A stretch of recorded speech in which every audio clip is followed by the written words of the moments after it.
Hello, peeps and creeps, and welcome to Fright Club. I'm Gav, he's Danny. Hello. We are the Fright Club NI, and this is a brand new special bonus episode of Monday Night Frights. Tonight we're talking about Season 4 of Stranger Things.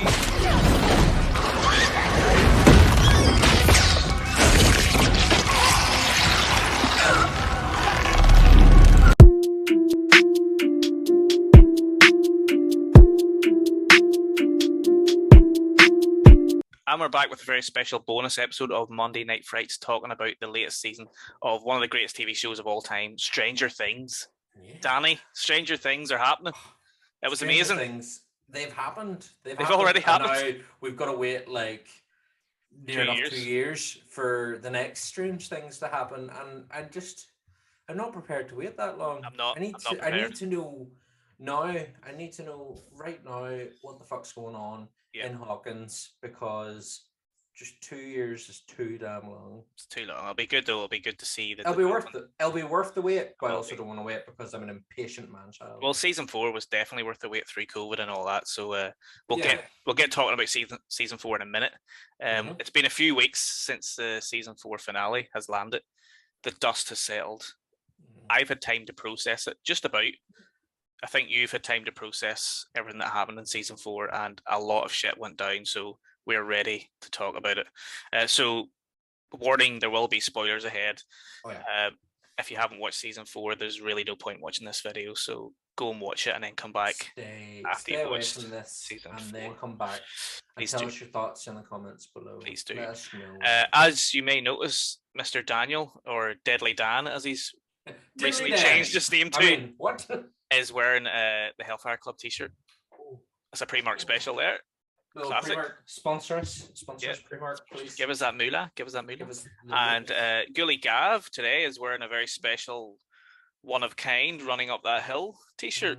And where did he get that? Like, where could you possibly get such a fine looking shirt? Well, I tell you what, you'll not be able to find it on the rack. Oh. You'll have to go online and buy it, because it's made by a company called They Live We Geek. And we'll put the link in below to their store online. So please go and support them if you can, because they're our pals. They're our pals. They're our pals. Very, very close pals. They are very close pals, but please do go and go check out their stuff. They don't just do Stranger Things style merch. They also do loads of other really cool geeky stuff. I happen to own a Pokemon crochet myself of Jigglypuff. You do? That's right, of course. Yeah, we got They Live We Geek stuff in our household. Good. But yes, go check them out. Yes. And before we get started talking about Season 4 of Stranger Things, we're going to do a wee quick giveaway here today. A bit of a spontaneous giveaway as well, Daniel, because you didn't really know about this until very recently. You literally just warned me. You were like, hey, there's going to be a giveaway. And I was like, okay. Yes. Sure. So we're giving away this little prize. All you have to do is like this video and leave a comment about Eddie Munson, one of the best characters in Season 4. You can leave a comment. You can't just say Big Sexy Beast though, because that's mine. Well, it probably could. You can say whatever you want. Try and rephrase it, because Big Sexy Beast is taken. Yeah, as in giant, horny toad. Dolphin? I don't know. Beast. Say something about his hair. Say something about his long, lovely tattoos, or his beautiful smile, or his shredding ability. He's some guitarist, so impressive. Very, very good. So you can say whatever you want about Eddie Munson, but it has to be about Eddie Munson. Like the video, leave a comment about Eddie Munson, and your name will be thrown in a hat to win this very special prize that you can't buy anywhere. They could say, I'm an Eddie Munstan. Oh, you are? Oh, because we are. We're a couple of Eddie Munstans. What if Eddie Munson recorded a CD, recorded an album? What would the album cover look like? There's an interesting question. Oh, nice. There he is. Look at that glorious hair. It's very nice. Very nice. And obviously the album's called Hellfire Club. And he's wild bad language in it, so there's a wee warning there for you. So that's basically a carded version of the cover of his album, what it would look like. And there's only 10 of these in the world.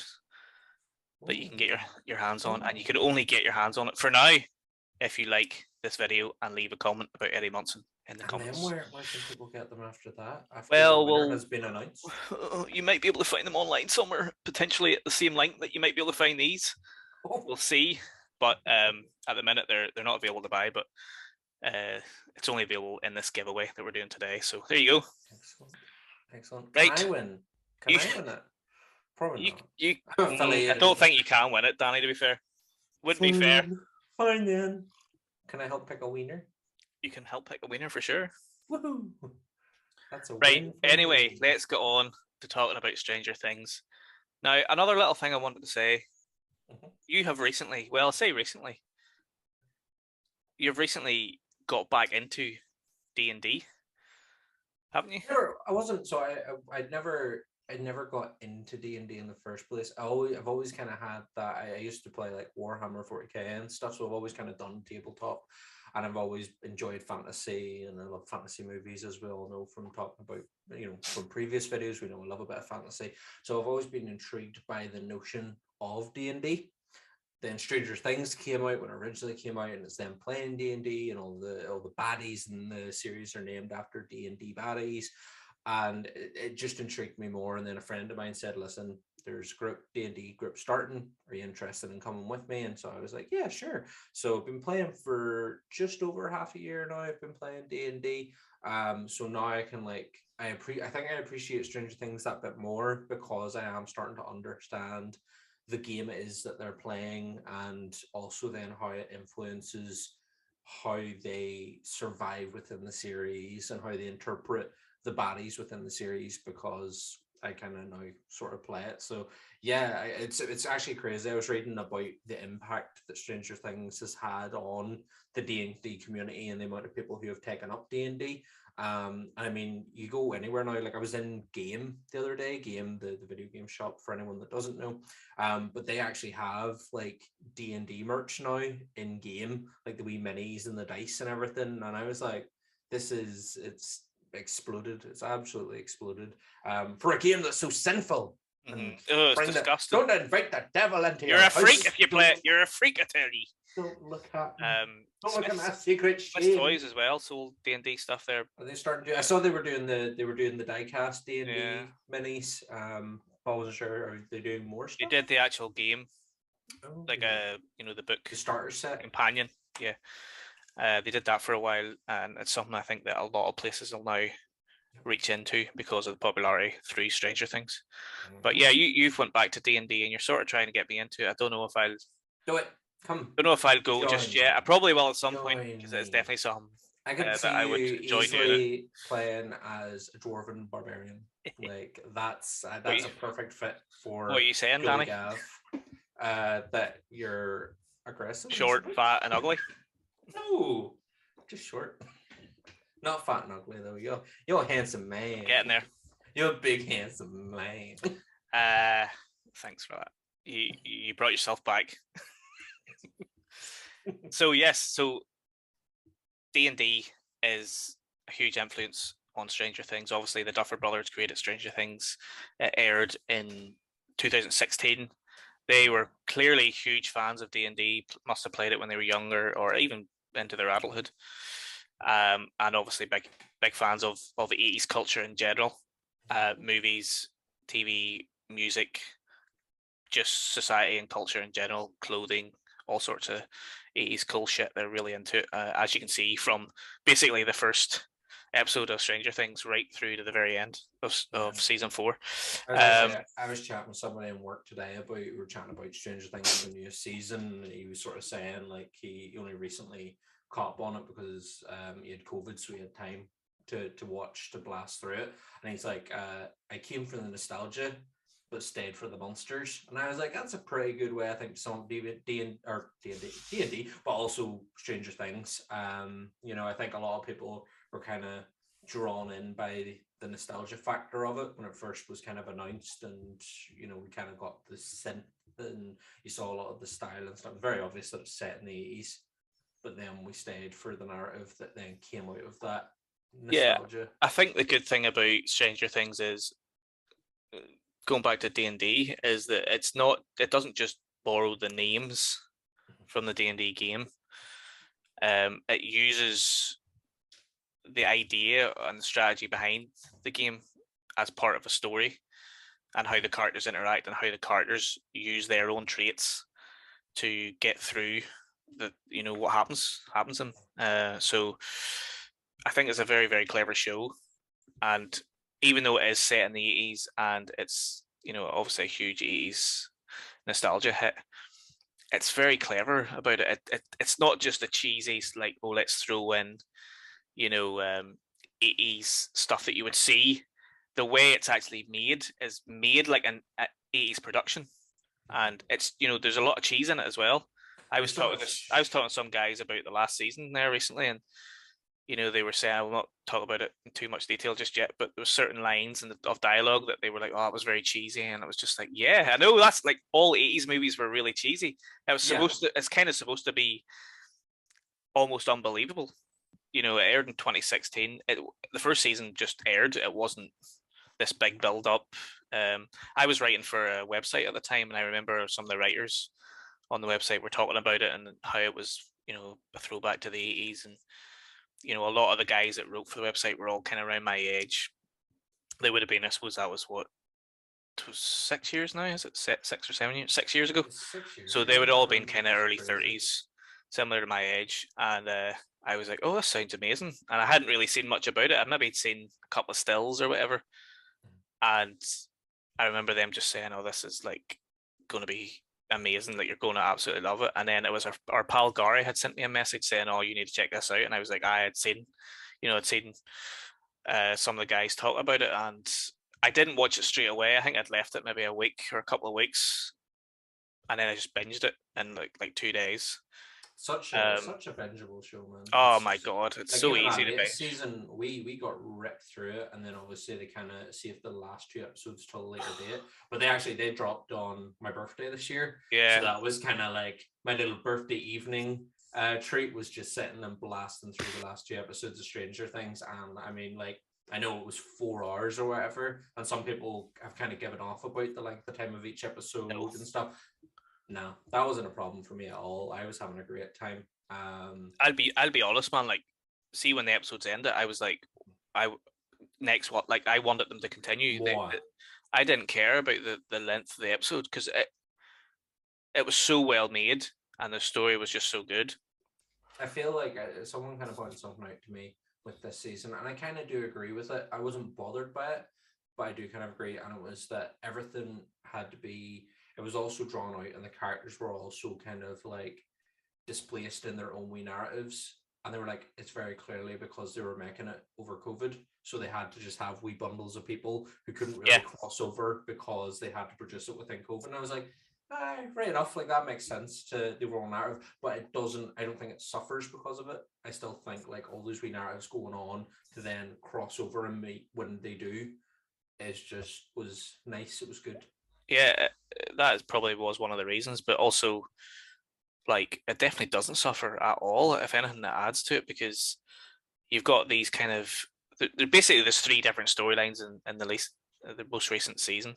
You have the Hawkins storyline, you have the California storyline, and then you have the Russian storyline, and they're all connected. No, they're all connected, but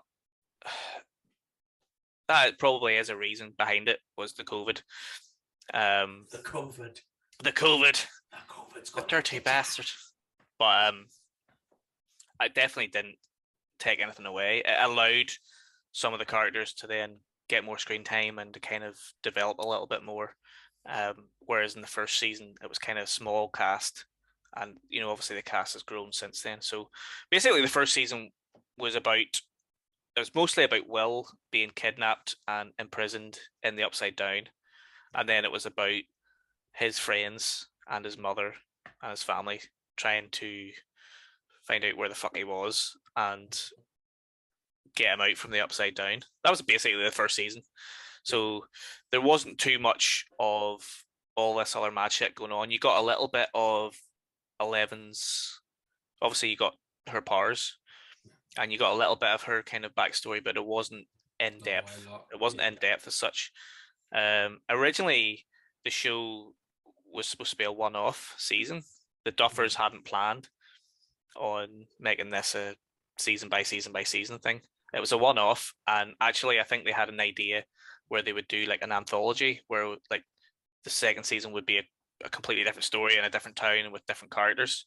Yeah. But whenever they obviously started production with Netflix, I think Netflix immediately went, no, we want a season 2 of this.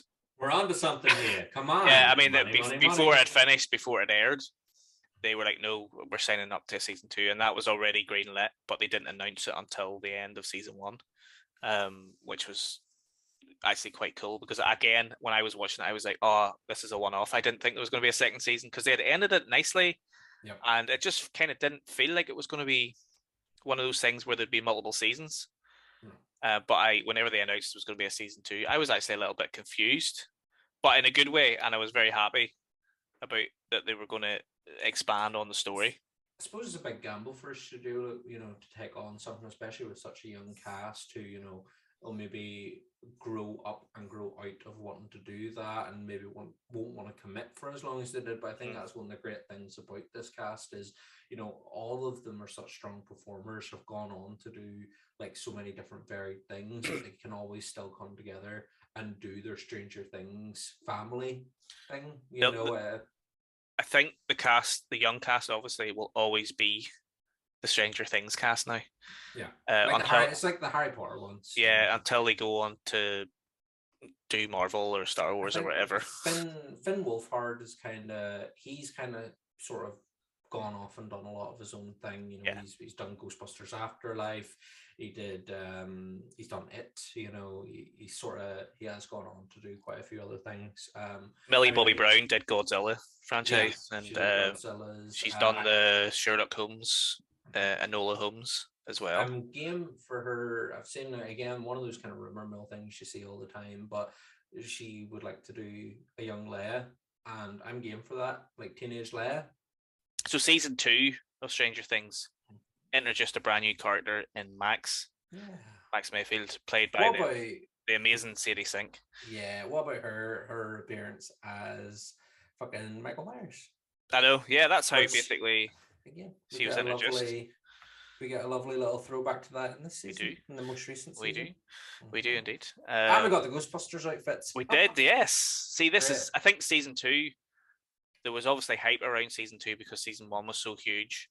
And I think it was all announced with them being in the Ghostbusters outfits. It was kind of promo material. I feel like they pushed a little bit harder on the branding of the 80s stuff. They really pushed to show more 80s movies and TV shows in the second season. Yep. Because they knew that people loved to see that, and it was fucking amazing seeing the kids in their get-up, their gear. So it was kind of similar to the first one, where it was Will that was kind of being attacked, but it was about the Mind Flayer. So they changed it a little bit from the Demogorgon. But we got a Demodog. This was the start of the Demodogs. Demodog, yes. There's a couple of characters introduced in this one. Max was the main one, who is amazing, and her big brother Billy as well. Bad Egg, played by Decker Montgomery, who's fucking brilliant in this. He was great in it. He was giving me off some sort of Lost Boys vibes as a vampire. Vibes with the way his hair and all was the hair, and did he not have an earring as well, like a cross earring? Yeah, the way he's charming all the Maz. He was bucking Will's Ma, so he was not Will's Ma's Joyce. He was bucking Mike's Ma. He wasn't actually, but she was wanting him. Let's be honest, we all wanted him, Danny, didn't we? There's something. There was a wee part of you as well. What is with this series and introducing us to bad boys that we just? Hello. That's just. He was a bit. It's making us question our sexuality a little bit. He's a bit too bad. He was a bit too bad. He was. Whereas, at least with Eddie, like Eddie is bad because of the consequence of his life, but he's not a bad person. I don't think Eddie's bad. He's selling drugs to Wayne's. That's a bad thing. Not to Wayne's. He was. He was selling it in school. He was like, "You want to buy some weed? You want to sound a little stronger." Fucking weed's not drug, mate. No, weed's. I know, no. Weed's not a bad thing, but he does basically imply that you could get something stronger if you wanted. And you're like, "That's bad, Eddie." But he was doing it from a nice place. He was trying to help her. He was trying to help her. That's what they are. He was her tambourine man. Fuck up. So also in that season 2, we get a brand new character called Bob, who sadly doesn't make it to the end of season 2. He passes away. But tell us who plays Bob. He's played by the great Sean Astin. Who, of course, another link to Goonies, and Lord of the Rings. Also in Lord of the Rings. Yep. And he's also in Toy Soldiers, which is a fantastic film that you should check out. Mm-hmm. But apparently, Sean Astin sent in an audition tape for the part of Murray. Now, you wouldn't think someone as big as Sean Astin would need to audition. He's sort of somebody who people would go, right, we need a character, we need an actor to play this character. Who do we want? We want Sean Astin. So they go and ask him and give him money and say, look, play this character, send him a script. But no, he actually auditioned because he loved the first season so much. He didn't get the part of Murray, obviously, but they were like, no, we love Sean Astin. This is amazing. We have to get him. How did you not have, someone from the Goonies approaches you in your Goonies sort of influence show? Of course you're going to get him in somehow, but I couldn't imagine him as Murray. No, I can't see him as Murray. I think he didn't fit that character. It wasn't a case of, we don't want him.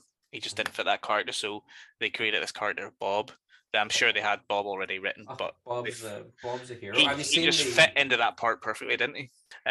Bob dies in the end. Sorry to tell you, he dies. Matt, that was quite an emotional moment too, because it's just he beats the hero. He's the hero. Stop the demodogs and the demogorgons and all, and it's a good point because he was basically, him and Joyce were together, and it helped develop her character and all that sort of stuff. But it gave Will and Jonathan a father figure that wasn't there for many years in their life. So it was a very interesting character, and it was a good way to sort of help the story progress. Season 3 was the one that I think really blew Stranger Things from this amazing show till one of the biggest shows in the world. I fucking loved season 3, and one of the main reasons why I loved it was because of the Starcourt Mall. When we were kids, everyone loved going to the mall when they were kids, or going to the mall.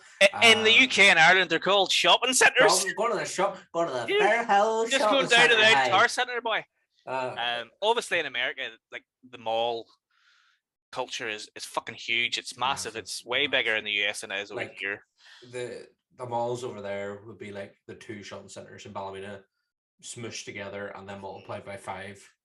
Yeah. So it was a perfect place to let the gang loose. And it's a newly built mall in Hawkins, and the gang all come together to hang out. And it was great because it's kind of a throwback to that, being a kid. In the first one, you had them on their bikes going out on adventures. And this one, you have them kind of a little bit older, liking girls and boys and stuff coming together. I love that it really lets Eleven come out of her shell and experience being a child of the 80s. Absolutely, kind of the montages of her trying on the clothes, and then her and Max grungy phase as well. Amazing. And also, season 3 expands the story of her and her past, because you get to meet another number, basically. And it expands that whole story of where she came from and what is going on with her powers and why is that there and who is behind it. So there was loads of really great things in season 3, and obviously you have that epic finale of season 3 when Max and Billy, basically Billy is being possessed and they end up having to kill Billy, but then you get the conflict with Max, because Max and Billy don't get on, but she still loves him and she still finds it difficult for him to die, and that carries on into season 4 as well. But that moment at the end is just it's heartbreaking, and it's fucking great writing. The monsters in this is amazing, and you can see that they're really playing with the world building, because they create different monsters and they kind of build the world, really, essentially, in season 3. And season 3 introduces another great character in Robin, who is Steve's co-worker at the ice cream parlor. I only came to realize that Robin is played by fucking Uma Thurman, Ethan Hawke's daughter. Yeah. I only found that out like recently that she is the spawn of Uma Thurman and Ethan Hawke. What? Just look at her. She's fucking. I know, she's Uma Thurman. It's when basically. You hear it. It's when you hear it. You're like, of course. Of course. Not only does she look like Uma Thurman, but she speaks like her and she acts like her. Like there's a couple of scenes in season 4, and it's just like looking at a young Uma Thurman. Yeah. The way she projects her voice and stuff, and the little cadences that she does, and she's fucking amazing. By the way, I think her introduction. I love Max, and I love that she became integrated into the group, and I think her integration to the group is very important, and it was needed as well. And I think that Robin being introduced was needed as well. Her and Steve, because I love her back and forth amazing. With Steve. Yeah. So Steve was obviously the dickhead boyfriend from season 1 who became a good guy by the end of it, and then has become this beloved figure. Yeah, he was one of the daddy of the group, you could say. He's the dad. You know what? Did you say the daddy or the Danny? The daddy. Okay, I was like, oh, damn, that's nice. It was fucking. You know what? See, whenever so he was kind of a dickhead in season 1, but he wasn't. Like they written him in such a way that you're like, you're meant to be the dickhead, but I can't hate you because you're still like, you're not a bad guy. You're trying to do bad shit, but it's not in your nature. You just think you have to do it because that is your stereotype within college. But then so they break up, and Nancy gets with Jonathan, and it just doesn't feel right. And the whole time then that she's with Jonathan, you're like, get back with Steve. Yeah. And then season 4, you've got this kind of like, what's going on? Bit of a love triangle. But then I know we're going to get into it more, but it doesn't happen. We don't know. Nothing happened. There's kind of that wee moment at the end where it's like, what's going on with us between Jonathan and Nancy? But we don't get any real definitive answer. I do think that the writing is so good on the show that obviously they play in that 80s tropes that I spoke about briefly at the start of the episode, where a lot of cheesiness and a lot of, typical 80s characters that you would see in 80s films or TV shows. But they layer them with all these other little things that come to the top as the seasons progress. And I think even early on, even when Steve was being a dick in front of his mates to Jonathan and stuff, you could still see that you're right, that this guy is not a dick. He's actually a nice guy. And I think that's because of Joe Keery, who plays him, who just has become this amazing character. And I fucking love Joe Keery, but he actually auditioned for Jonathan. So he's, in real life, I think he's more like Jonathan. He's quite a quiet, subdued guy.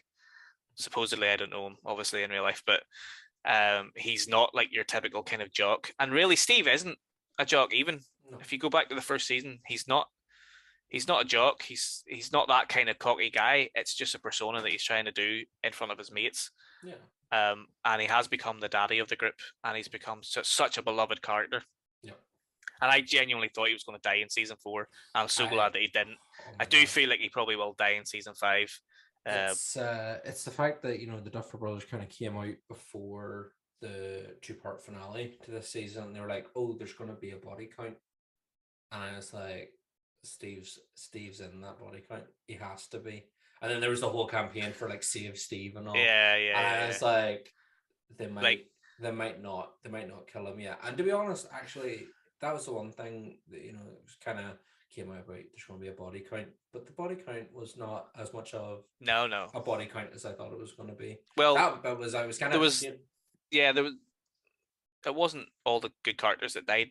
Lots of people died, but it wasn't like the main cast. I think that's the one thing I would maybe say about the series, about season 4 is, should I say now? Should I wait? What we talk about first before? We'll finish off season 3 and then we'll get into season 4 properly. So okay, I'll leave it for now. I know we've been talking for quite a while about the previous seasons, but we're nearly there. So the other major thing that happened in season 3 at the end was Hopper. He kind of closes the gate, the portal. Well, this is how we get introduced to the Russians and all the Russian involvement. But yes, he manages to close off the portal that the underground Russians have opened. But you think that he's dead, basically. Now, obviously, there's the wee scene at the very end where you're like, he's not dead. But the characters think he's dead. Joyce says in season 4 that they had a funeral for him, which was heartbreaking. And I think we all secretly knew that he wasn't dead, he wasn't going away, but it then cuts to Russia, and then you realize, fuck, there's a gate, or there's another portal. A gulag in Russia at this gulag. What the fuck's going on? So that's kind of a big cliffhanger for season 4. So we're ready to talk about season 4. For me, it was one of the most hyped TV shows in recent years I can remember. It was one of the most excited I had been about a TV show. However, COVID, really put a spanner in it. COVID, it delayed filming for a lot of it, and then it also delayed the actual initial release. When they sort of had most of it put together, they wanted to release it at a certain time, and they kept putting off, and so that there kind of was a bit crap, but it was definitely worth the wait. It's just, I think personally, season 4 of Stranger Things is one of the greatest seasons of any TV show I've ever watched. I'm obsessed with season 4, everything about it, the way it's filmed, all the characters, the story, the more mature tone, everything about it. I fucking love it. The music, we'll get there, mate. We'll get there. Oh, yeah. But it's so good, and it's weird because I said that I was really hyped about it, but the lead up to it, I was excited, but it wasn't like I was looking at things and posting loads of things and being like, oh my god, can't wait. I'd watched the first trailer. I don't think I'd watched the second trailer, because the second trailer, it showed you a couple of wee extra things that I didn't really want to see that much about it. And then whenever it was out on the same date. It was released on the same date as fucking Obi-Wan Kenobi. Yep. Mm-hmm. So the first 2 episodes of that aired on the same Friday that Stranger Things aired, and I watched Kenobi, and I didn't start watching Stranger Things until that Monday, a few days after. And already at that point, people in work and people that I knew were saying, "Oh, have you watched Stranger Things yet? Have you watched it?" And I'm like, "No, look, fuck up. I'll watch it at my own time. I will watch it very soon, but I need a few days to process Kenobi, and I want to sit down with nothing distracting me to watch Stranger Things." And from the opening fucking scene of season 4, I was like, I love this so much. Like, I just got the chills again. Even just that their theme song, I just got the chills, and it was just like, this show, man, just does something to me. Yeah. I love it so much. Season 4, what do you think? Your favorite season so far? Again, absolutely loved it. I love the, I kind of talked earlier about how we said the Stranger Things kids will pretty much always be the Stranger Things kids, but the thing is that they're not really Stranger Things kids anymore. They're Stranger Things young adults, and I think they kind of have that same thing that the Harry Potter cast had, in that as their series has progressed, the tone becomes that much more mature and dark, and they get to explore this kind of new territory, where before, yes, it could still, those earlier seasons could get quite dark and sinister. I mean, you had Barb disappearing and ultimately dying, and it's even to have Barb return in season 4 took that dark moment from season 1 and made it darker. In this, we got to go to a far darker place, and I think that's fantastic. I love that we have all these different narrative strands through it, because they were able to kind of extend the episode length and extend the narratives out a bit more. And yeah, I mean, everything about it, the aesthetic and stuff of it, and as we've said, the music throughout this series through all the series has been outstanding. And this series drops, the needle drops in this series are fucking beautiful. I would say that as much as I do love Running Up That Hill, it maybe was a bit overplayed, just a wee touch. Like, it was good. I enjoyed whenever that the kind of synthy version comes on in the last episode, like that for me, I love that. But I think one of my favorite needle drops in all of Stranger Things is Peter Gabriel's cover of Heroes. Whenever they think they found Will's body, yes, and they're taking out the leg, and that comes on, like, I was in tears, man. Yeah, like, I was in tears during the body episode, and Peter Gabriel's cover of Heroes came on. That's fantastic. That absolutely just that was a big moment, I think, in terms of any TV program for me, was that. And this year again, I think it does music really well, and how it utilizes it in the scenes. And one of the things about music in this season is actually it's magic. It's literal magic for the characters. It's how they escape the villain is through the use of music. And that's a great thing. That's absolutely fantastic. And that's why we now have Kate Bush's Running Up That Hill at number one still for like what, fourth week running? 4 or 5 weeks, yeah. Yeah, like it's absolutely mental how this series can take something like that and throw and Metallica's Master of Puppets as well is back in the charts again. This series has done so, it's caused such a cultural shakeup, within this short space of time that's been released.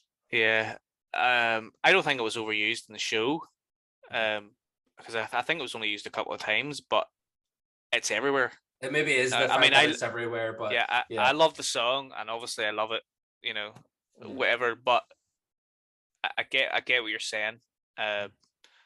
When you open TikTok or open any sort of app, it's playing. So I can understand what you mean by that, but no, it's I don't think it was overplayed in the show. I think we need,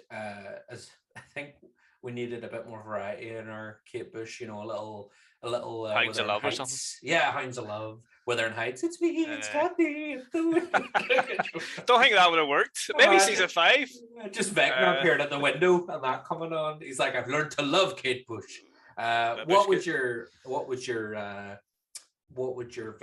escape song be, Gav? What would you have? I love the TikToks you see of people being like, "Oh, yeah, that's a good shout." And such and such comes on. What would be your Vecna escape song? Fuck, I don't know, man. I was thinking about that, but I couldn't pick anything, to be honest with you. Probably. If it's a song, well, does it have to be a song? Can it just be a piece of music?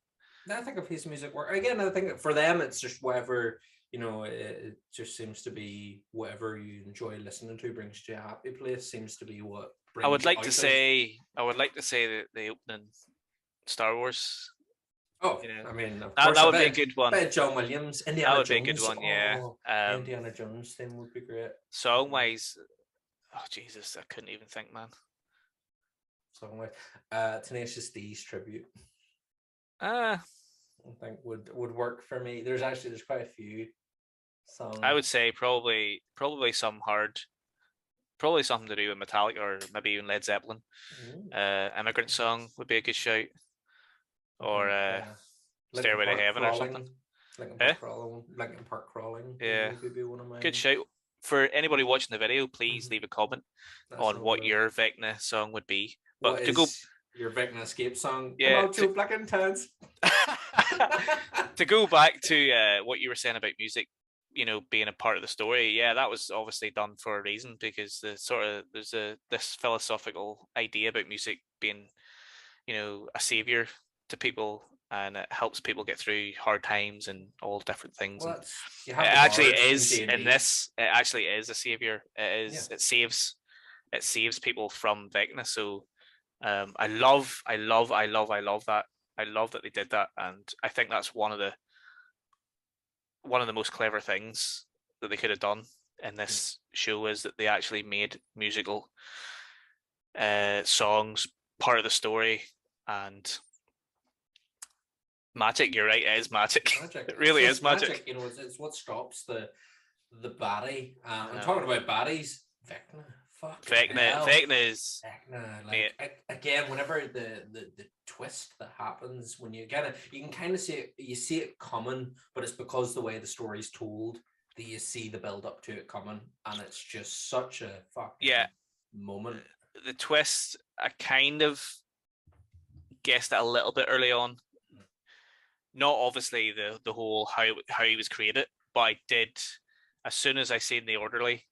And he was being creepy. I was kind of he looks like a bad egg. Something's going on here, and it was really well written, because it was sort of like different timelines, but not really, because she was reliving her memories basically, because she was trying to relearn her powers, and as she was reliving the memories, it was showing us her memories as if they were flashbacks. So I really loved that, and that was really clever as well. They didn't just do straight up flashbacks, and they told her story and Vecna's story, who ended up being number one, the first. As a means to sort of fucking.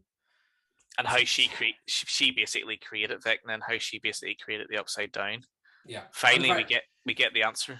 The flashbacks are structural to the narrative, not just in that they give us context and exposition, but they also help give the characters, again, the powers to overcome Vecna and what it is they're going through. And we obviously get Nancy seeing like the past, like one's past and all, and like that's fantastic. And even leading up to that, we get one of our favorite baddies in the horror films ever, fucking Robert Englund. Oh yeah, of course, man. See, whenever I had actually, because I remember they announced that Robert Englund was going to be in it, and I was like, fuck yeah, Robert Englund's going to be in New Stranger Things, excellent. And then I completely forgot he was going to be in it. So when he appeared again, I was like, ah! I think when they announced he was going to be in it, I went through like periods of excitement for this show.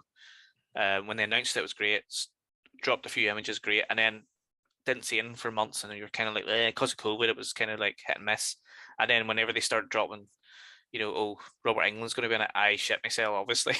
Of course. and then maybe a month or two of nothing or whatever, and then they dropped the photo of him with the eyes sewn shut, and you're just like, they're really leaning in the horror in this one. And I started to hear little rumors about, they're very influenced by Nightmare on Elm Street, and you can see the Elm Street influence in this. Oh yeah, it's so much. Whenever they first walk into the video rental store, which again, a video rental store, Gav, do you remember video rental? Brilliant, mate. I miss the best days ever. Extravision so much. I miss it so much. But they walk into the video rental store, and the first thing you see as they walk through the store is a fucking cardboard cutout of Freddy Krueger, and I was just like, give me that. Send me that now. Give me it. I want it. So I can sleep with him at night. In between. You really want to sleep with Freddy? I don't. Would Janine want Freddy there? I don't. Janine would be lying on the floor. No. He'd be beside me. I don't fuck with that shit, even if it's cardboard. No. But no, this season definitely leans on the horror. There's a lot of homages to classic 80s horror films in this as well. Obviously, Elm Street. There's so many little Elm Street things here, but there's a specific one from Dream Warriors when near the end of the season, when Eleven and Vecna meet each other for the first time after the flashbacks and all that bullshit. He turns around slowly and she's waiting on him, and he just goes, "You." That's from Dream Warriors, whenever Freddy sees Nancy for the first time since the very first movie. Amazing. And I fell off the sofa. I just was watching it and it happened. And I said to Janine, I was like, if he says "you," I'm going to cream myself. And he turned around and he said it, and I went, "I told you! I told you!" Excuse me, I have to do a big cream. I have just jizzed everywhere. I apologize, but I don't care. So there's that, but there's a huge Lost Boys homage as well, when they all kit up and they gear up, and Robin's wearing the wee beret, and Steve's got the wee marks, and they basically look like the Frog Brothers. Yeah. That's it. I mean, you put up on the Instagram, the kind of side by side, which was fantastic, and I even loved the little bit whenever they're kind of like, "Oh, we need something to cover Eddie's face," so they get Max's Michael Myers mask, and they play that little kind of John Carpenter-esque homage over the top of it, and I was like, "Mwah, mwah, mwah, mwah, beautiful." And then there's a scene when Hopper is fighting all the Demogorgons. He gets the big flamethrower, and it's just like, the thing. And then we get that amazing scene at the end of that fight when he picks up the sword. Say what the sword's from. Say what the sword's from. The sword is actually from Conan. It's the actual sword from Conan. The actual prop. It's not just a replica. Sword. Amazing. So that was amazing too. It's because it was whenever he picks up, I was like, that's a real fucking fancy sword. Why the fuck's he got such a fancy sword? And then like not long after it came up online is the fucking Conan sword. I was like, yeah. Oh! Yeah, what's the significance of that? But I love all the wee homages. I loved I just loved everything, man. There's so many more, by the way. You can go online and check them. It's just so great. But I love that you said earlier about the characters, all the kids are much older now, so the tone needs to shift a little bit, and I like that they did that a little bit, and they gave the kids more grittier stuff to deal with. I think one of my favorite things was we kind of talked about discovering the story. We discover more about Eleven's past, and through that we learn more about Vecna's past, and we learn more about Vecna's past as well through the flashbacks and the Upside Down and that sort of thing. But we also get to see 11 become more aware of who she kind of is. It's self-discovery for 11. And we get at the start, she thinks she's a monster. We get that, she opens with that flashback of her, and the whole like lab is like in ruin and everybody's dead, and Papa is like, what have you done? She's got the bleeding eyes and nose and all, and it's so sinister and dark. To open with that, with a child with like blood streaming, like just absolutely covered in blood, and then we get her exploring. She's lathered in it. Absolutely lathered in blood. I assume it's some sort of corn syrup. But yeah, used as the pig's blood from curry. But yeah, I love that. And then we get this idea of her thinking she's a monster, and she has to go on this journey of self-discovery and how to like utilize her powers again for the greater good. But is it really for the greater good? But then also we find out later on that she never has actually used her powers for bad. It was Vecna all along, because he's a bad egg. I would say that as much as I love season 4, her story did feel drawn out a lot. Like there was a lot of going back to the underground facility where she was, and it was just kind of her just being like, they were clearly drawn out a bit. And I also will say the Russian stuff, I did enjoy most of it, but I feel like it was drawn out quite a bit as well, because how many times did they leave and go to the church and then go back and leave, and some of the stuff with Yuri, and I think it was put in there to be a bit of comic relief, because Yuri's quite funny, and the kind of dynamic he had with the other characters, he was great, was really funny. But again, I think it was kind of just put in for comic relief. But you're right, the stuff in the kind of underground desert bunker could have been cut away a lot, and the stuff where they kind of get out of the bunker and the army kind of come in, and that was all just kind of like, is this here for like bombastic explosions and stuff? It wasn't really. It was kind of. It was. I understand. It kind of was playing on like 80s action, with the big explosions in there. Yeah, it's pure commando. But again, some of that I was kind of like, we could tighten this up. Season 4 introduced a couple of new characters as well. So obviously we'll talk about the main man, Mr. Eddie Munson, played by Joseph Quinn. He has captured the hearts of everyone as his character and as himself. He has absolutely stormed the scene. Yeah. I don't even think, like, he's not making a big deal out of it. I don't think he's gonna. I would be very surprised if anything kind of arsehole-ish came out about him, because it just doesn't seem in his nature. Never say never. However, I will say that anything that I've seen of Joseph Quinn since the end of season 4, like, the guy just seems like an amazing human being, and seems really, really humbled by the response to this character who, he's introduced in the first episode, and he is in episodes throughout. Obviously, he's in the finale, but there's times where he's not there. It's not as if he is a main cast member, but do you know what I mean? He's not there all the time. No, those first couple episodes where he appears, he's kind of an asshole. He's trying to push the younger guys to get new people into their D&D group, and he's kind of an asshole about it. And then he's kind of dealing drugs to kids. But it's in that moment whenever he's dealing to Chrissy, and you see a more human side to him when he's talking about the school talent show and stuff with her. Yeah. And you're like, you're all wrong. And again, it's that idea that we had with Steve of, you put up this front, you put up this persona, and it's not who you are. You want people to believe that you're like trailer trash metalhead nerd boy, but bad boy because you deal drugs, when that's not who you are. Yeah, I don't think he wants people to believe that. I think people think that, so he feels that he has to act like it. So it's again kind of same as Steve. Yeah, and it's that way where you see that in other things where people just expect, oh, you think this is who I am, so I must act like that to basically get through it. But which we get with the uncle. What The an uncle kind amazing of character! does, his uncle kind of talks a lot about that, and I think a really, for a character who I think only appears in like 3 scenes, the uncle broke my heart because he knew who the real Eddie was, and you see that at the end, whenever Dustin goes over to tell him, that he sacrificed. Now that's the one thing, right? See that scene where Dustin goes over to tell Eddie's uncle, that he's died and he was there and he's seen it happen, and he's like, but he did everything he could to save everybody. He did his best. But as far as Eddie's uncle knows, like, it's only been an earthquake.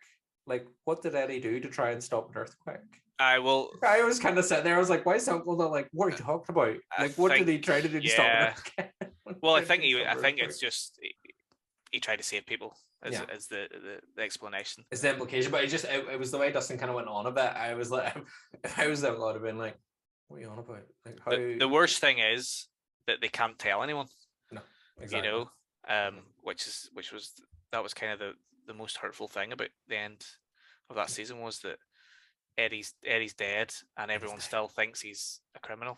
Oh, but what about just Eddie's his whole thing when he's in the Upside Down and all, and he's like, oh, we're not heroes. But then as soon as he said that, I was like, he's dying, and I was like, as long as Dustin doesn't die. No, I thought Joe Keery, Steve was going to die, so I thought maybe it would be Steve and Eddie, but then I was like, they might not kill them both. No, but the character of Eddie was kind of loosely based on Damien Eccles, who one of the West Memphis 3. Yeah. So I love that as well, because that's the guy who was convicted of murder, wrongfully convicted of murder. Because he liked metal and D&D. Stephen King. And Stephen King. He was a Stephen King fan, and he's actually on. I think he was on the Kingcast podcast, one of their earliest episodes. So you should check that out. And he sort of tells a story about his love of Stephen King and how it got him through prison and stuff. But the character was loosely based on that, and you see it in the more sincere scenes with Eddie when he's talking to Chrissy, when he's talking to Dustin, and he tells Dustin, never change. And again, that was a moment where you're kind of like, he's going to die. Like, that's too much of an emotional kind of bro moment. There was a lot of those bro moments in the finale, and you were just like, this is setting up for something really bad. And I mean, he ends up becoming the hero of season 4, or one of the heroes. They're all heroes in the end because they all come together, Frog Brother style, A-Team style, 80s style. And they concoct this amazing plan to defeat Vecna, and it pretty much works. But pretty much, Eddie, they think it's worked, but Eddie realizes that he has to go the extra mile, and he has to basically be the distraction, the ultimate distraction. And what a distraction it is. Mate, that scene, I think, is the greatest thing ever. Like, I know it's probably been overplayed a lot now since the finale, but that scene where he's rocking out to Master of Puppets is one of the most epic scenes in any genre, on any platform, ever created, ever written, ever filmed, and it was one of the greatest things ever. And I literally fell off the sofa. I'm not even joking. I know there was rumors that it was going to be Master of Puppets because they showed it in the trailer and people were pausing it and all and trying to see where his fingers were in the guitar, and basically there was rumors out there that it was going to be Master of Puppets, and I didn't know for sure. And whenever he said, Chrissy, this is for you, and turned around and hit that fucking guitar, me and Janine just screamed, and I literally fell off the sofa, and it was the greatest thing ever. That's all I can say about it. It was it is a big fucking moment, and it's just like, I love the way it plays out, and then you got the kind of cutaways, like everyone kind of in action doing stuff, and he's just fucking absolutely so good. Incredible. Absolutely again, epic. what an incredible pin drop, and the power of magic. Again, he is in that moment going full bard mode, drawing the enemy to him. They're swirling around him. He's in this like vortex of power music, bats. you know. Oh. There's the demo bats that come after him as well, which is I love that they introduced that as well. Yeah, and the fact he's got a little bat tattoo on his arm. He's got wee bats on his arm, which is kind of foreshadowing. There was apparently there was quite a bit of foreshadowing in it. There's various scenes. There's a scene when Dustin's girlfriend, whenever they go to her house, and whenever they go into the house and the kids are fighting, they're sword fighting and stuff. If you rewatch that scene, it kind of plays out a little bit how the finale plays out. So that was foreshadowing as well. But Eddie, what a character, man! Just I love him to bits. I really hope that he comes back. Well, we won't talk about it just yet. We'll give our thoughts on season 5 near the end. The fan theories for the end. But before we get there, a couple other wee things we need to talk about. We've already spoken about Robert Englund, obviously, being incredible. Amazing, and I love that whole. Well, but that's just a straight up Silence of the Lambs. Yeah, that whole homage. Incredible. It was definitely. Of course it was, man. Yeah, walking down. That was brilliant. Silence of the Lambs, so good, incredible. But Vecna is an amazing villain, and most of that was prosthetics. Most of it was practical effects. Big creepy hand and all. Again, very Freddy, like with the big long fingers and stuff, and the way he kind of doesn't even fucking touch them. It's just he just holds it over their face. Just holds it over the face and watches it's them kind of crumble. It's sort of like a skull. You kind of got the skull front, and then the kind of fleshy tendon bits coming down and off it, and all the muscular. It's like tendons, but it's like they're basically like vines, fleshy vines. So it's really awesome. And that makeup was designed by Barry Gower, who did the Night King design and makeup and prosthetics, and he worked on Game of Thrones, but he also did the zombie Doctor Strange. So he designed all that prosthetics. He's worked on loads of TV shows over the year and films and stuff, but the Vecna one really sort of stood out for me. And I think it's amazing because Jamie Campbell Boyer, who played Vecna, that's him in the suit. Like that's a guy in a suit. Do you know what I mean? I love the picture of him sitting with like the iced latte. Fantastic. And then where he's sitting, he's sort of like rubbing his eyes, and it's like Vecna every time he hears. I know. I know.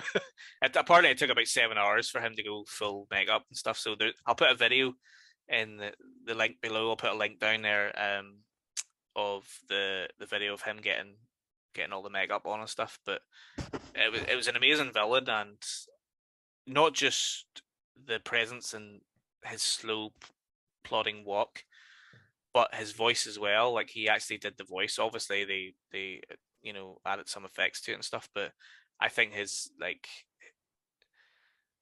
the way he projected his voice and the way he spoke was it was so good. Like it was a bit early Freddy Krueger as well. When he said their names. Like there's a moment where he's like Nancy, and I was freaking out because it was just like, mate, that is just Nightmare on Elm Street. Yeah, absolutely. It's so good.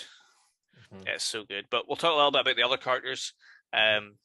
There's a fair amount of character development in season 4 actually. If you think about where they were in season 3 and beyond, or before that as well. So we talked about the 3 storylines that's going on. The group have sort of split in half basically. Some of them are now living in California, and they do come back together at some point. But for most of the season, the group aren't fully together anyway. And that plays in a little bit to Will's character. Will's kind of forgotten about a little bit in season 4 because he's not the one that's imprisoned, essentially. He was the main guy in season 1 and 2 because he was the one that was kind of kidnapped and imprisoned, and the Upside Down worked through him, basically. In this one, he's kind of he takes a bit of a back seat to Mike. He's very quiet in this one. And I think at times I was kind of like, I think at the start when he was kind of being like overly sort of quiet and reserved, I was like, right, is there spooky shit going on with you again, or are you just being a wee weirdo? And he kind of has that emotional release later on where he kind of confesses to Mike what's been going on. and that's great. That's good character development. I like what's going on between them. It's all everything's a bit kind of fucked for them in terms of their friendship and stuff, and they got to work through that. But I think at the start with Will, I was like, "What's going on with your boy?" Yeah, there's always that. I think that's a good thing though, because you're always like, "Oh, is he still weird? You know, has he still got the some sort of Demogorgon or mind flayer in his mind taking over his thing?" But I love that. I think his acting has really progressed, and he's got some amazing emotional scenes with his brother Jonathan. But I like that they've kind of. I mean, Will, he's clearly gay. Yeah, and they never expressly come out and say it's gay. He's gay, but there's moments throughout where you basically know that he is. His hero is Alan Turing, and he's got that. Doesn't he have that poster at the start of season 4, whereas he's doing something for school, and it's like basically who is your hero? Yeah, and his is Alan Turing, but that's the scene that killed me was the one in the car where he turns away and he's crying. And then the scene later on where he talks to Jonathan and they have their wee sort of heart to heart. And Jonathan, obviously, as the older brother, knows and probably has known for a few years. But because it's 1986, is it 86? It's 86, isn't it? Yeah, I think so. It's not something that you can just come out and say. And as a teenager, that would be very difficult first to accept it yourself, and then go ahead and tell your family and friends. I think we'll get a lot more of that in season 5 from Will, but I love that they touched on it and that they didn't sort of just not mention it at all. Brush it under the rug. Yeah, because again, there's all those kind of ones that people kind of picked up online, said, "Oh, this in season 1 and this in season 2 alludes to, his sexuality and stuff." And again, I appreciate that they haven't felt a need to out and out say it. They haven't kind of just done a Dumbledore and been like, he's gay. They're being subtle about it. And again, it works for the character, it works for the time in which it's set and stuff. Yeah, I thought his character development, as I said at the start, I was kind of like, what are you up to? But as it progressed, I could appreciate what they were doing with it. What you at, mate? Where you at? Why are you being weird? I really liked, I liked Lucas's story in this. I like that Lucas kind of was still mates with them, but he was kind of in the in crowd this time, and he was trying to be cool, popular, but thinking that through his popularity he could make his friends popular too. But he was on the fence of where he wanted to be, and he was that close to teetering over to being on the arsehole side of things. And yeah, I really enjoyed that, and I really liked that they kept Erica with him as well.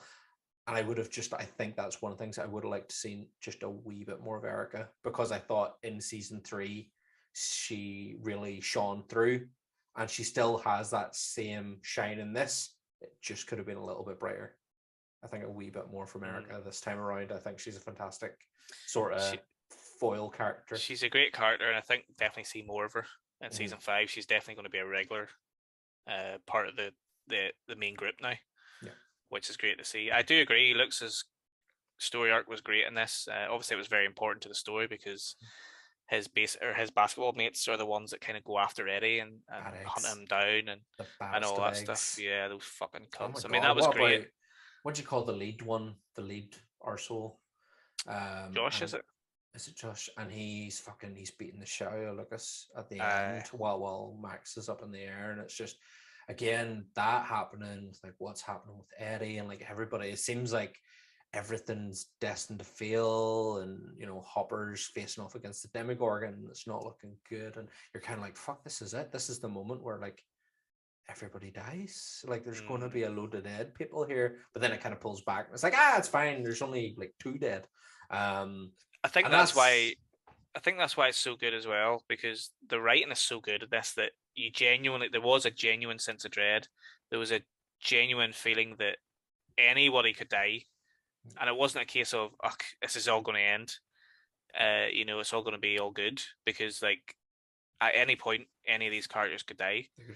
Go. And it didn't go full Game of Thrones, so it didn't go full Game of Thrones on us. No, thank God it didn't go Game of Thrones. You say thank God, and this was my issue. This is what I was going to talk about earlier, and we have come to it now, Oh, good. naturally.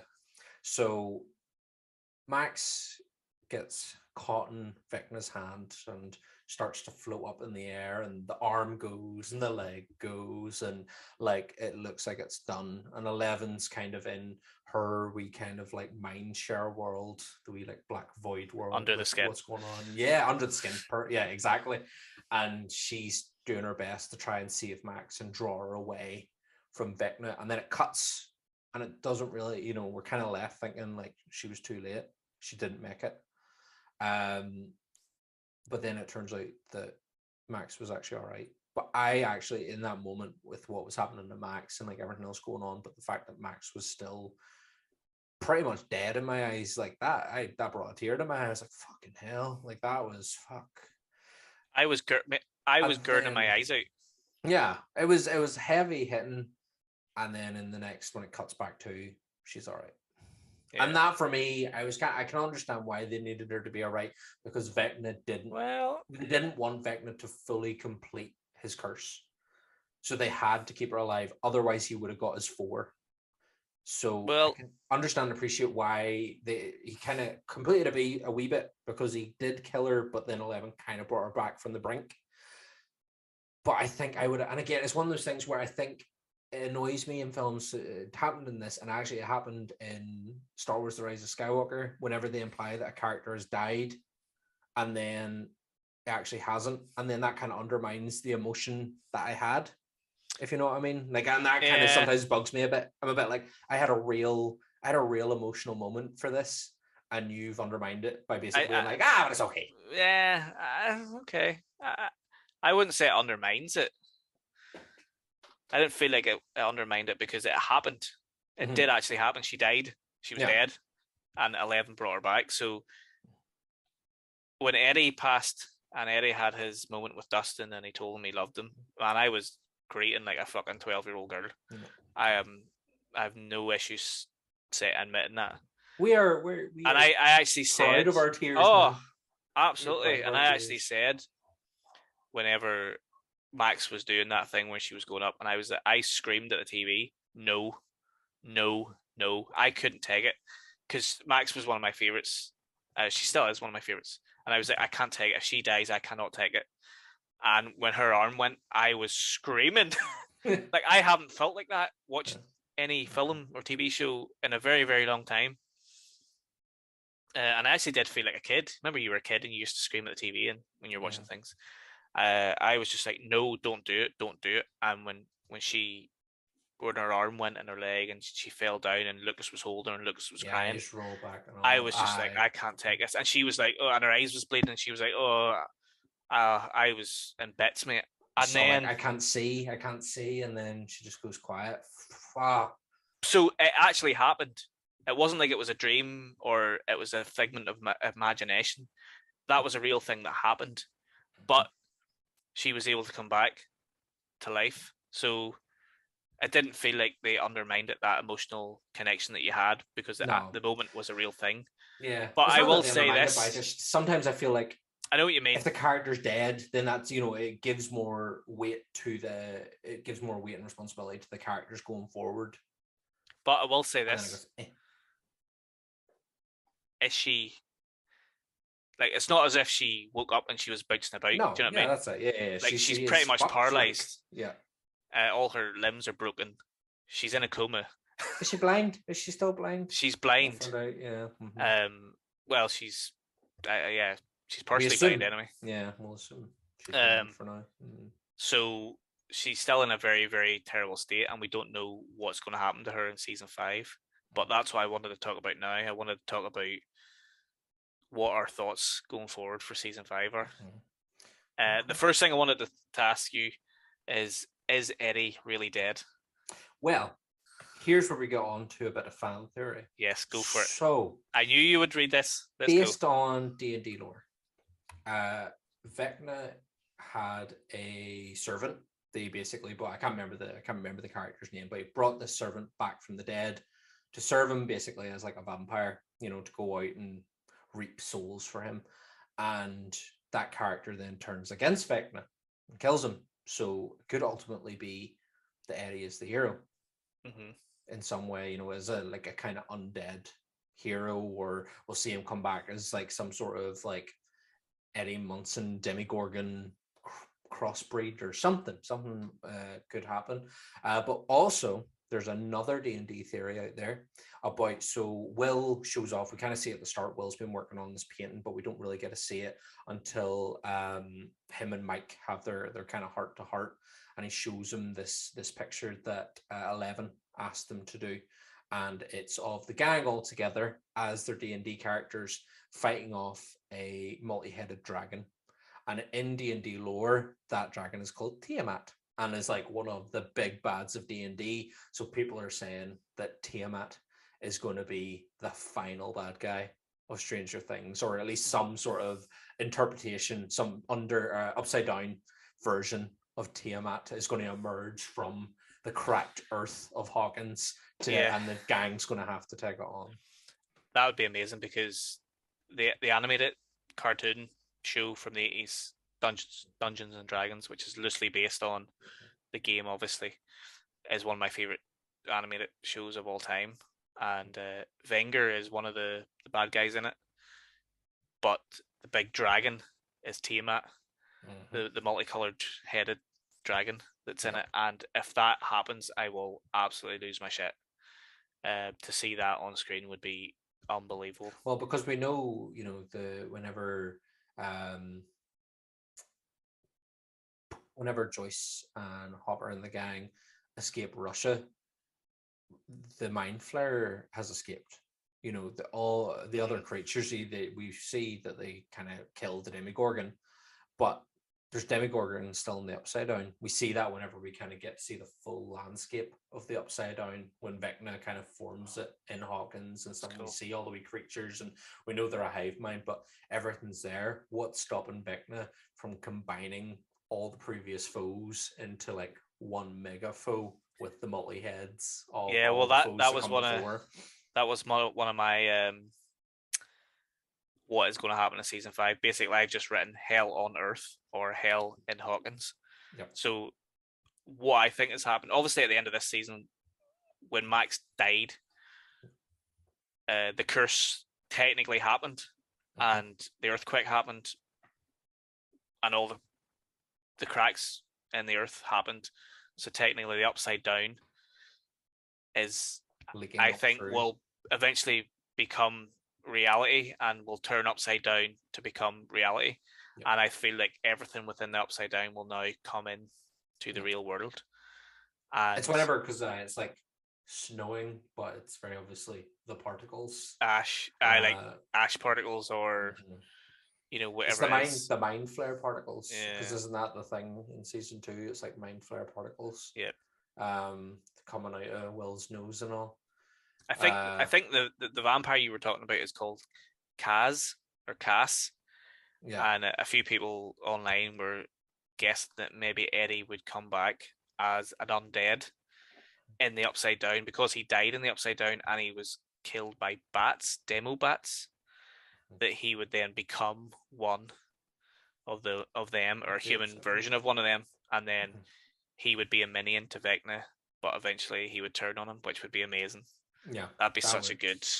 The only thing about that is that now that it's out there, I feel like if that's where the Duffers were going to go, they would definitely try and change it a little bit.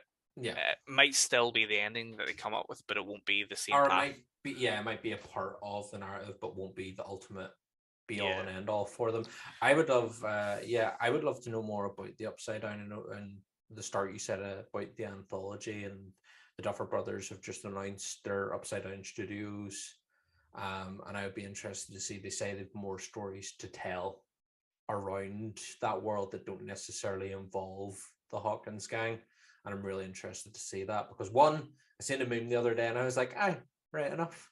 It was every time a house is built in Hawkins, a Demigorgon has to build it, and it was like a wee Demigorgon with a wee hard hat on his wee toes, and I was like, right enough. Like, he's, again, it kind of implies in season 4 that there's a bit of a time delay in the Upside Down, so there's stuff in it's whenever Nancy goes back to her house to get her guns, and it's actually back at, they're not there, and she goes to her diary and sees that the dates. Yeah. So there's a bit of a time delay. Is it I think it's 1983. Yeah, so there's a bit of a delay. There's a couple of years delay. Basically, what happens is it's stuck in that same time that it was created, or that the doors were opened, or the gates, whatever you want to call them. I think is essentially what happens. It's stuck in that same time loop. So it'll be interesting to see how they introduce that into season 5, and if that'll be a massive story plot point, or whether it was just like a cool little thing that they wanted to do. Still just very convenient, that everybody have, or Eddie's caravan and all, exactly how it looks whenever they left it 3 years on. I can imagine the caravan. Do you decorate a caravan a lot? I don't know. Yeah. Who's decorating it? Demogorgons.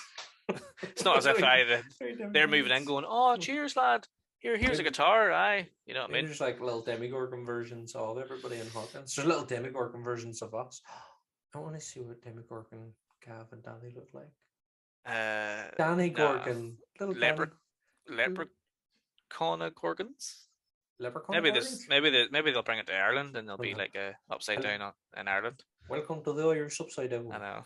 And the way to open the gate, is to get a long line of people just Irish dancing, and then that just shakes the ground and it just cracks open, and Michael Flatley comes out. He's like Vecna doing the fucking Lord of the Dance. One of the other wee fan theories that I think is actually legit is the school counselor, and how she might be a minion of Vecna's, because she's passing information on to him about, one of the reasons how Vecna can get these kids is the fact that they have troubles, and also I think isn't she wearing like That's a breach of GDPR. Whatever. Breach. I don't think she signed anything, to be honest, but she's wearing like a necklace and it's got like a grandfather clock on it, or a clock or something.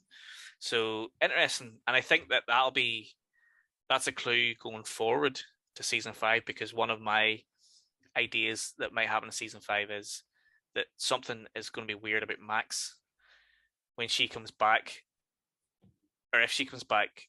I don't think it'll be Max. I think she'll be possessed, Charles similar to Xavier. Aye, basically.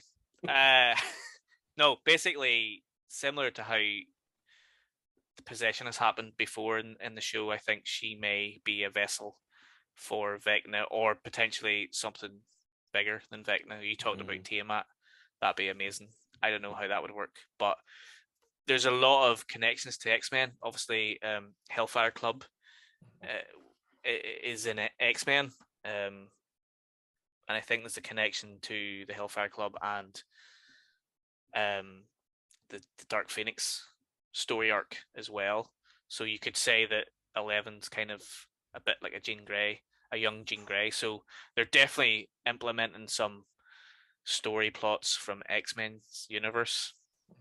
So the Charles Xavier thing isn't 100 miles off. Isn't too far off. But talking about what about 11 when Vecna's like, I'm gonna make you watch, and he's just got her like strung up. Well, I know. Absolutely fucking what? It's brutal, mate. It's really brutal, and it's terrifying because these are still kids. Like, okay, they're teenagers, but they're like still young teenagers. It's not as if they're all fucking.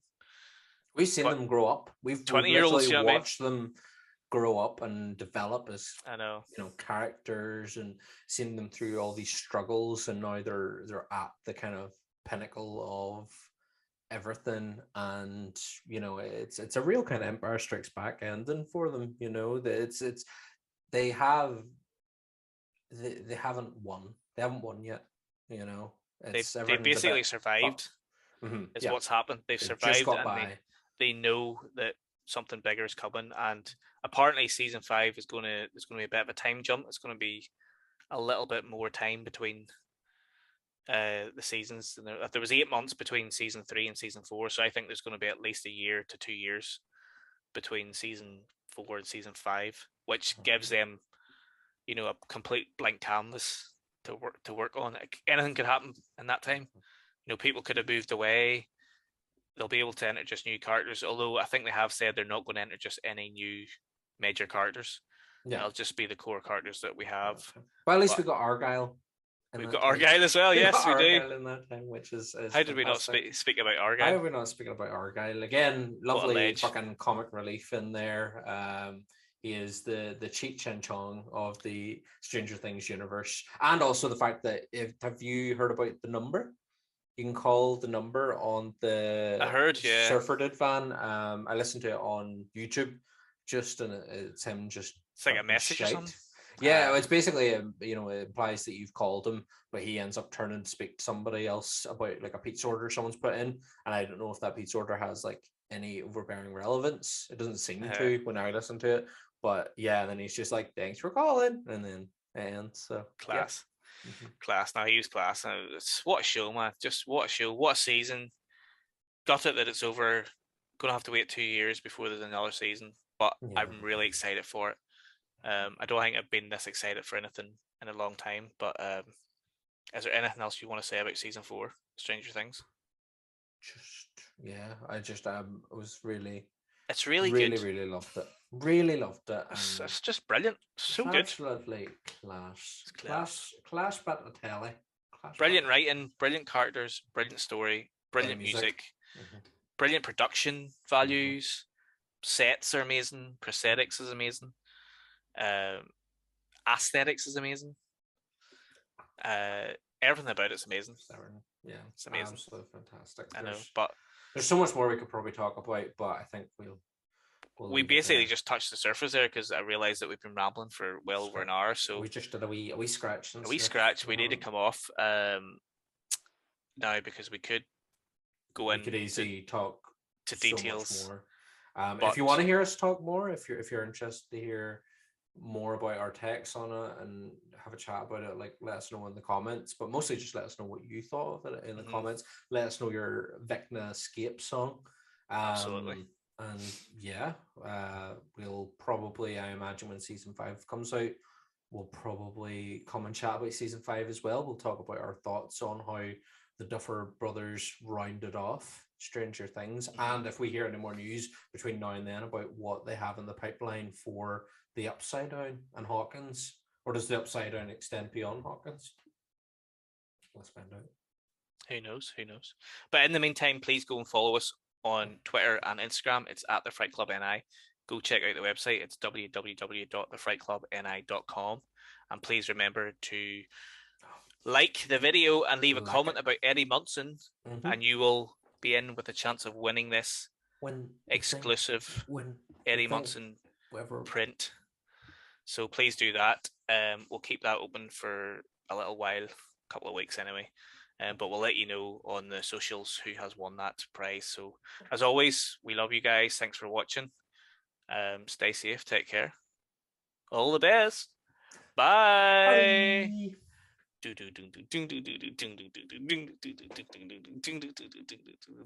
Chrissy, wake up. I don't like this. Chrissy, wake up. Hey, hello. I've been singing that all day, mate.